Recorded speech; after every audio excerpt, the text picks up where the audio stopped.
Oi, pessoal! Sejam bem-vindos a mais uma edição. Eu sou Júlia Berger Cangiani, sou psicopedagoga, terapeuta e psicanalista. E hoje vim aqui para a gente poder conversar sobre o princípio da psicanálise. Bom, se você está chegando aqui pela primeira vez, já deixe seu like, se inscreva no canal, compartilha com seus amigos. Hoje, especificamente, nós vamos conversar sobre o princípio da psicanálise, de como nós a conhecemos. Como todos nós sabemos, o pai da psicanálise é Freud. Mas eu já te pergunto, quem foi Freud? Por que ele é considerado o pai da psicanálise moderna? Vamos descobrir juntos! Pessoal, Freud foi um médico neurologista, casado com Martha Bernays e pai de 6 filhos. Nós vamos dar um pouquinho de ênfase maior para Anna Freud, que se tornou a sua herdeira intelectual. Então, após a morte de Freud, foi ela que ficou responsável por continuar as pesquisas, por continuar disseminando toda a ideia de Freud. Então, ela vai ter um pouquinho mais de destaque. Como nós todos sabemos, em meados da década de 30, o Brasil estava passando pela Segunda Guerra Mundial.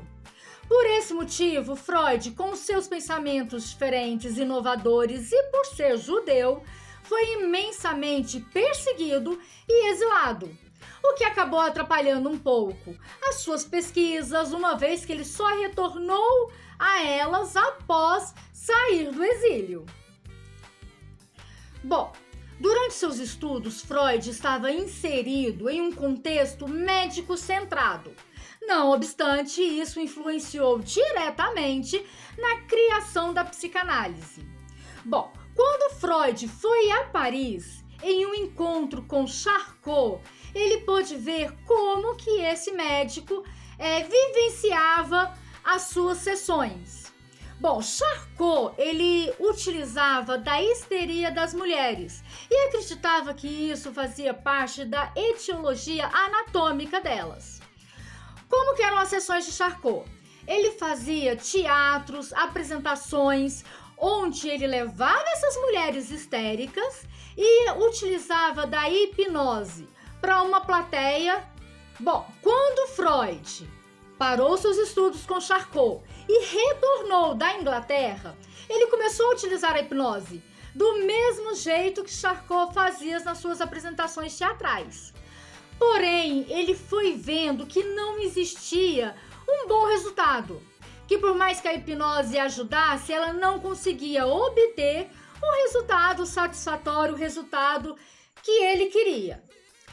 Bom, Freud acreditava que, diferentemente de Charcot, a histeria daquelas mulheres não estava na anatomia física, que elas estavam naquele estado por algum motivo relacionado à psique, relacionado ao ambiente que ela estava inserida, relacionado a como ela era tratada pela sua família e como ela se via, o que acontecia.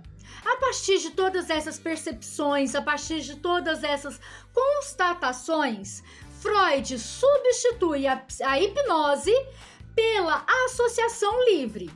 Pessoal, a associação livre daquela época ainda é a regra de hoje da psicanálise nos dias atuais. Mas o que seria essa associação livre? Essa descoberta, essa inovação de Freud, que viria contra os que estavam praticando algo semelhante naquela época.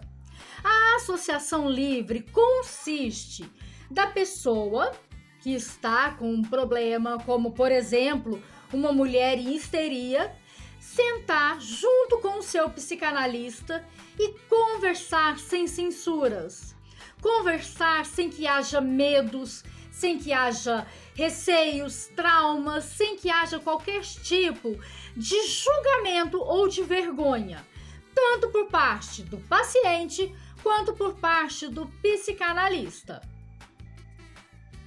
Ao realizar algumas sessões experimentais, ao realizar mais estudos, Freud decidiu que iria abandonar completamente a hipnose e que iria substituí-la pela associação livre.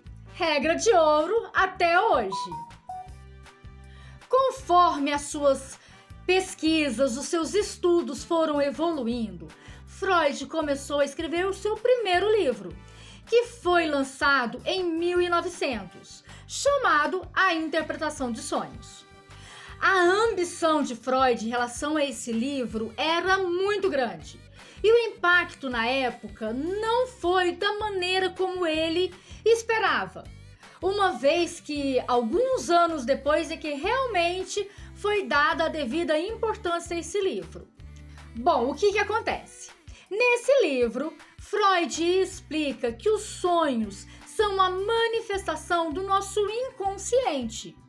Ou seja, tudo aquilo que é reprimido pela nossa sociedade, tudo aquilo que é reprimido pelas pessoas que nos cercam e tudo aquilo que é reprimido por nós mesmos, fica reservado no nosso inconsciente.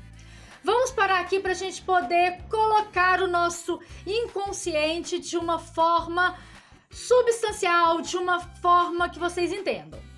Vamos supor uma árvore, uma frondosa árvore, onde as folhas são o nosso consciente e toda raiz, toda sustentação da planta, da árvore, é o nosso inconsciente.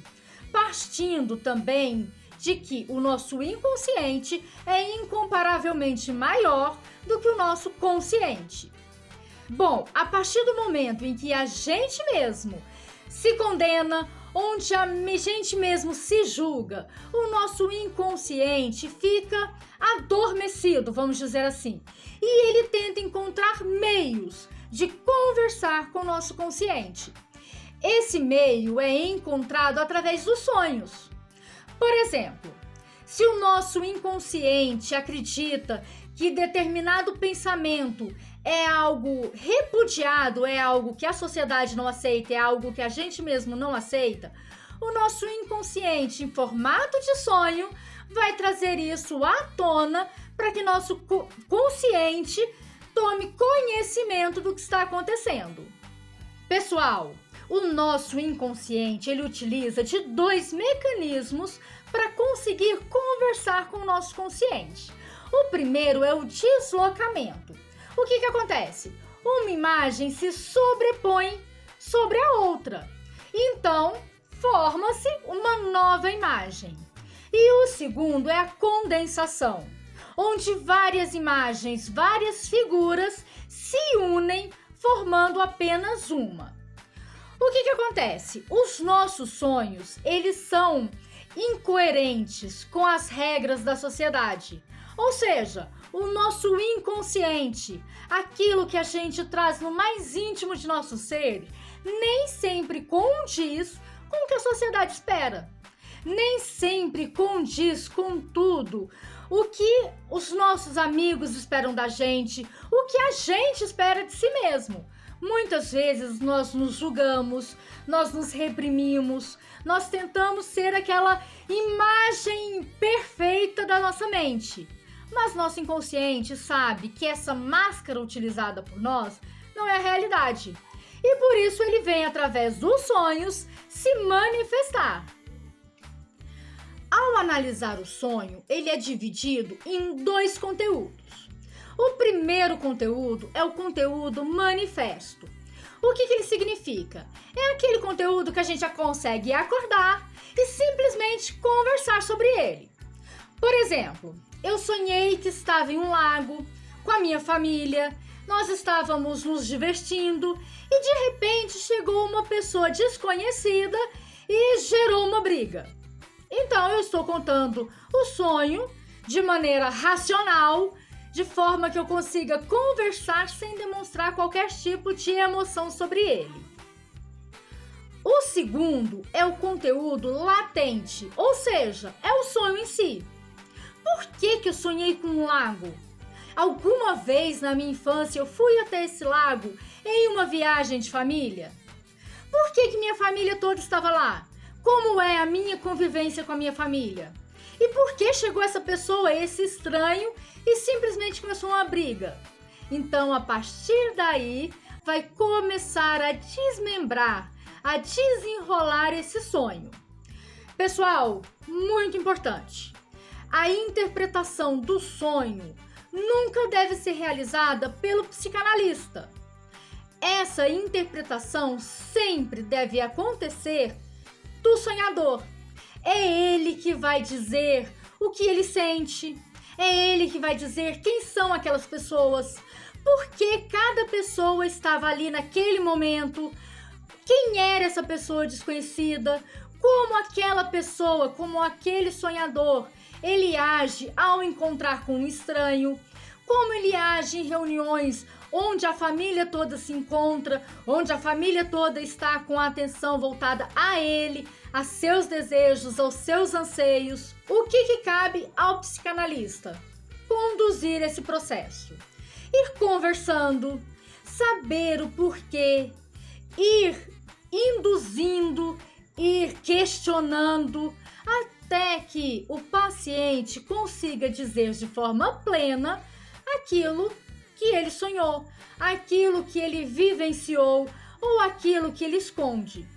Por isso, mais uma vez eu vou retornar lá no que foi falado no inicinho do nosso vídeo. O inconsciente, ele sempre vai tentar esconder aquilo que é condenado, aquilo que é censurado. E no sonho vai acontecer essa manifestação. Vamos exemplificar. Vamos exemplificar que meu grande sonho seja me casar, mas que a minha família não gostaria desse casamento. Então, no meu inconsciente, na minha consciência, na minha razão, na minha decisão plena, eu resolvo me abdicar dessa vontade de casamento. Mas meu inconsciente sabe. Meu inconsciente sabe que essa é a minha vontade. O meu inconsciente conhece esse meu desejo latente e que, por mais que eu utilize máscaras, ele vai saber, ele vai me conhecer e vai se manifestar através dos sonhos. Existem outras formas desse inconsciente se manifestar? Sim, através de problemas, através de angústias, através de sofrimentos, através de sintomas patológicos como um estômago ruim, como uma náusea, como uma dor de cabeça. Por isso que é tão importante sentar e conversar. Não conversar de forma a jogar conversa fora com a vizinha, jogar conversa fora com a minha tia. Não, sentar, conversar, ser verdadeiro com o psicanalista, mas acima de tudo, ser verdadeiro consigo mesmo. Dizer aquilo que está te machucando, aquilo que está te prendendo, aquilo que o seu inconsciente quer trazer à tona, mas que o seu consciente continua reprimindo, continua censurando. Acho que a palavra certa é essa. Bom, nossa conversa já foi muito longa nesse vídeo, então eu já peço, se você tiver gostado, deixa o seu like, compartilha com um amigo. Aqui na descrição tem meu contato, se você quiser entrar em contato pra gente poder conversar. E agradeço você estar comigo até aqui e te espero na nossa próxima conversa. Beijos!